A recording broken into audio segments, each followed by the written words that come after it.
negara begitu besar diatur oleh bandit-bandit kayak gitu, negara diam, pura-pura nggak tahu. Lalu ketika terjadi kasus yang ini nggak tahu saya, kita nggak tahu gimana. Oh, bukan saya itu mobil saya, tapi saya bukan, saya tidak ada di situ. Tidak ada di mobil. Nggak boleh mobil dipakai orang lain. Nah ini jangan dikawal lagi kan, bilang nggak ada orangnya lah, nggak ada inilah. Pejabat nggak jujur ini, pejabat nggak jujur, tersinggung saya. Negara kok jadi kayak gini, jadi kayak kampungan. Bismillah, assalamualaikum guys, berjumpa lagi di channel Jurnal Terupdate. Jadi gara-gara patwal mobil RI 36 Raffi Ahmad dinilai arogan sampai tunjuk-tunjuk sopir taksi, ternyata bikin dongkol Mahfud MD sampai bereaksi keras sampai bilang negara kok jadi kampungan. Jadi tak perlu berlama-lama, langsung saja kita simak sama-sama video ini guys. Bismillah. Pak Prabowo betul, hukum aja yang berat gitu. Nah ini bisa dijadikan contoh ini. Saya Mas merasa apa ya? Pertama kasihan kepada rakyat. Yang kedua apa ya? Rasa nasionalisme saya itu merasa terlukai juga, bukan hanya rasa ketidakadilan, rasa nasionalisme.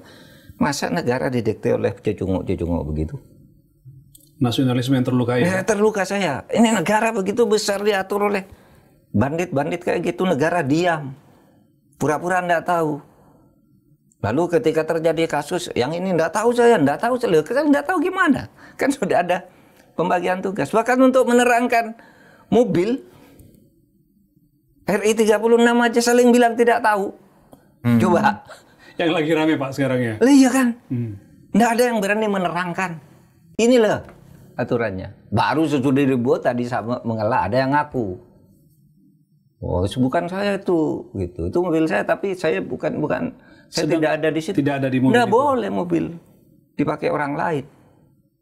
Tanpa pejabatnya di situ. Iya, tanpa ada pejabatnya di dalam nggak boleh. Tidak ada pengawalnya, harus patwalnya terus ada pengawalnya. Saya belasan tahun pakai mobil dinas, nggak boleh istri saya. Kan?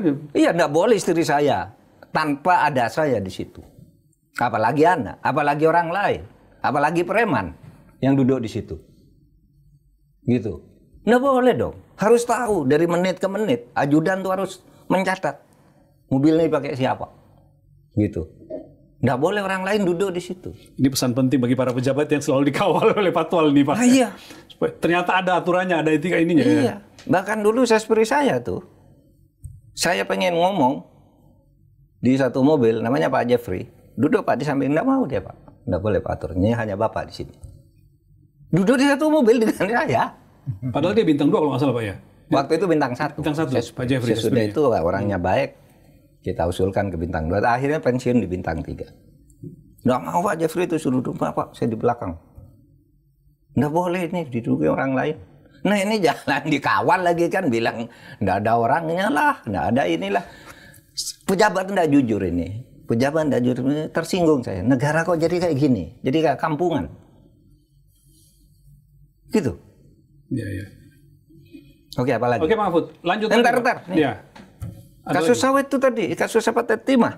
Timah ya. Betul selesai jawaban Bapak. Itu lagi yang konyol sekarang. Ada pengacara yang ngelaporin Pak Bambang. Profesor Bambang Hero, betul. Profesor Bambang Hero. Yang menghitung kerugian negara. Menghitung yang kerugian negara. Dilaporkan dibilang bohong, merugikan masyarakat. Lu gimana? Itu sudah berkali-kali kok dilakukan. Ahli itu kan diundang oleh jaksa. Kalau mau salahkan jaksanya. Kalau mau salahkan hakimnya. Karena hakim nerima perhitungan itu. Dan dia berdasar keahliannya menghitung. Dan itu benar. Logis. Gitu. Dan itu sudah berkali-kali. Jadi nggak benar ahli itu dilaporkan ke polisi. Nggak benar. Ya? Saya bilang nggak usah khawatir ke Pak Bambang. Prof Bambang. Oh, itu hanya mau bikin aja. Tekanan psikologis agar ini yang dihukum-hukum ini dianggap benar, dihukum ringan dan sebagainya. Dan sudah sering katanya laporan seperti itu tidak pernah digubris. Dan saya harap polisi juga tidak menggubris hal seperti ini. Karena nanti bukan hanya ahli hitung itu nanti yang dilaporkan. Ahli hukum yang memberi kesaksian pun kalau berbeda dengan keinginan orang berperkara bisa dilaporkan. Dianggap saksi palsu gitu. Dianggap saksi palsu, bohong apa itu. Nah boleh kalau sudah diminta oleh jaksa. Apalagi ini diangkat ya. Dijadikan hitungan Bambang Hero ini kan dijadikan bagian dari perhitungan dari BPKP konon bahwa ini ya dasar BPKP untuk BPKP itu. Ya kok malah melaporkan orang yang menghitungkan Konyol gitu. Nanti rusak, tambah rusak hukum kita. Orang ahli gitu menghitung. Ya. Pak, kita lihat seperti yang Pak Mahfud jelaskan bahwa sampai saat ini kan tidak ketahuan secara pasti lanskap penegakan hukum, Pak. Dan yang seperti Pak Mahfud mengatakan bahkan saling sandera masih terjadi. Sehingga kasus-kasus besar itu ya nggak maju-maju gitu kira-kira. Nah, Pak Mahfud melihat dari sisi keinginan pemerintah untuk ini perhitungan ekonomi lah. Pemerintah ingin mencapai 8% pertumbuhan. Sementara upaya penegakan hukum yang misalnya dengan tegas bisa mengembalikan dana besar ya yang menjadi kerugian negara itu semakin tidak kelihatan hasilnya. Pak Mahfud melihatnya akan seperti apa? Saya sudah berbicara dengan ahli ekonomi. 8% itu hampir mustahil. Dari sisi perhitungan ekonomi? Dari perhitungan ekonomi. Karena apa? Karena politik ekonominya masih sama. Pelaku, pemimpin, pengambil kebijakan di bidang ekonomi masih sama.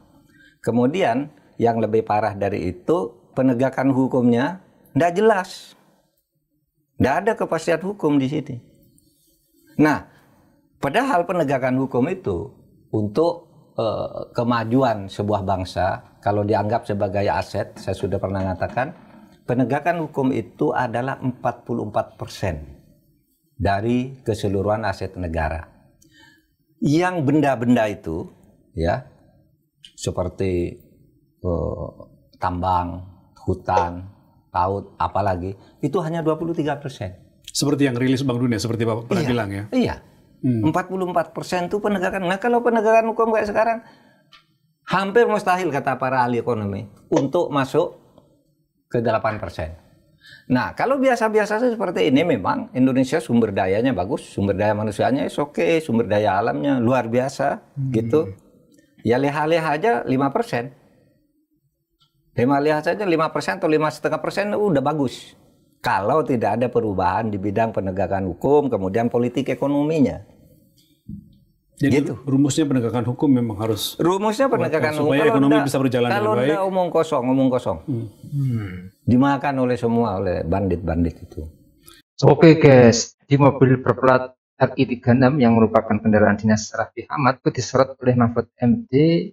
Nama Raffi Ahmad memang belakangan menjadi sorotan setelah aksi arogan polisi Patwal yang mengawal mobil RI36 viral di media sosial guys. Terkait pernyataan Raffi Ahmad yang tidak berada di mobil RI36 namun tetap mendapat pengawalan di jalan raya, Mahfud pun mengaku ikut tersinggung karena merasa ikut dibohongi seperti itu guys. Sakit hati Mahfud MD pun menganggap jika Raffi Ahmad merupakan salah satu pejabat tidak jujur seperti itu.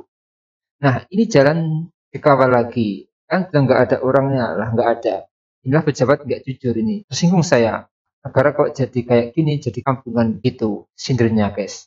Mahfud MD menegaskan bahwa mobil dinas memiliki aturan dalam penggunaannya. Mahfud MD pun juga menceritakan pengalamannya ketika menggunakan mobil dinas saat masih menjabat pemerintahan.